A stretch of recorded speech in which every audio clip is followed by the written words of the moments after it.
Hi, good morning guys. എന്തൊക്കെയുണ്ട് എല്ലാവർക്കും വിശേഷം? സുഖമല്ലേ? ഇന്ന് രാവിലെ എഴുന്നപ്പെട്ടത് തന്നെ വലിയൊരു അബദ്ധം പറ്റി. വേറൊന്നുമല്ല, ഇന്ന് ഞാൻ ബ്രേക്ക്ഫാസ്റ്റിന് നമ്മൾ പയർ പുഴുങ്ങിയതെടുക്കാമെന്ന് വിചാരിച്ചിട്ട് ഇന്നലെ നൈറ്റ് ഞാൻ പയറെടുത്ത് വെള്ളത്തിലിട്ട് വെച്ചിരുന്നു. മോർണിംഗ് എഴുന്നേറ്റ് വന്നത് കുക്കറിലിട്ടൊരു ഓർത്തില്ല, ഒരു 7-8 ബിസിലങ്ങ് അടിച്ചു. അടിച്ചതേ പയറ് നോക്കിയപ്പോൾ എന്താ നല്ല സൂപ്പറായിട്ട് കലങ്ങിയിരിക്കുന്നു. അപ്പം ഞാൻ അതിൽ നിന്ന് കുറച്ച് ഊറ്റിയെടുത്ത് മോനൂസിന് ഞാൻ തേങ്ങയൊക്കെ ഇട്ട് കൊടുത്ത് ഞാൻ കഴിച്ചു. ബാക്കി കുറച്ച് പയർ അധികം വന്നു. അപ്പം ഞാൻ വിചാരിച്ചു ഇന്ന് അതൊരു എന്താ ഈ നമ്മുടെ ആലപ്പുഴയിൽ നിന്ന് അങ്ങോട്ടുള്ള സൈഡുകളിൽ ഇതാണ് അവിടുത്തെ പരിപ്പ് കറി. ഈവൻ കൊല്ലം അങ്ങനെയുള്ള സ്ഥലങ്ങളിൽ ഇങ്ങനെയാണ് അവർ പരിപ്പ് കറി ഓണത്തിനൊക്കെ ഉണ്ടാക്കുന്നത്. അത് ഞാൻ വിചാരിച്ചു ഇന്ന് അങ്ങനെ ഒന്ന് നമുക്കൊന്ന് ചെയ്താലോ എന്ന് വിചാരിച്ചിട്ടും ഞാൻ ഇന്ന് അങ്ങനെ ചെയ്യാമെന്ന് ബാക്കി ഇരുന്നത് വെച്ചിട്ട് അങ്ങനെ ചെയ്യും. പക്ഷേ ഈ പരിപ്പ് കറി അങ്ങനെ മോനൂസിന് അങ്ങനെ ഇഷ്ടമല്ല. കാരണം ഞാൻ ഇത് കഴിച്ചിട്ടുമുണ്ട് ഇതിനു മുമ്പ്.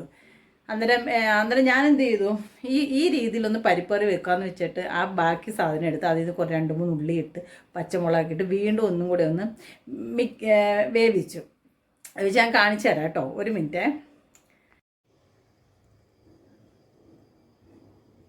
അപ്പോൾ എന്താ ഞാൻ ഇത് പറഞ്ഞത് വീഡിയോ അങ്ങ് കട്ടായി കേട്ടോ.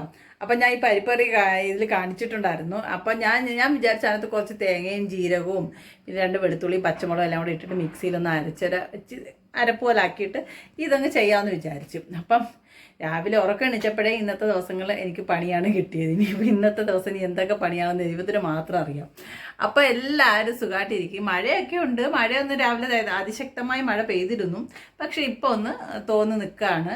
കാരണം മഴ തോന്നി നിൽക്കട്ടെ. കാരണം അറിയാം നമ്മുടെ നാട്ടിലുണ്ടാകുന്ന പോകുന്ന പ്രശ്നങ്ങൾ എന്തൊക്കെയാണെന്നും. അന്നേരം മഴയെല്ലാം തോന്നുന്നു അടിപൊളി ആവട്ടെ എന്ന് ഞാൻ ദൈവത്തോട് പ്രാർത്ഥിക്കുന്നു. അപ്പം നിങ്ങളെല്ലാവരും സന്തോഷത്തോടെ ഇരിക്കും, സമാധാനത്തോടെ ഇരിക്കും. ഞാൻ എൻ്റെ പരിപ്പ് കറി എന്താകുമെന്നുള്ള ചിന്തയിലാണ് ഇപ്പോൾ ഞാൻ ഇരിക്കുന്നത്. അപ്പോൾ അതൊക്കെ നോക്കിയിട്ട് ഞാൻ വേഗം വരാം. Okay, bye bye, Tata.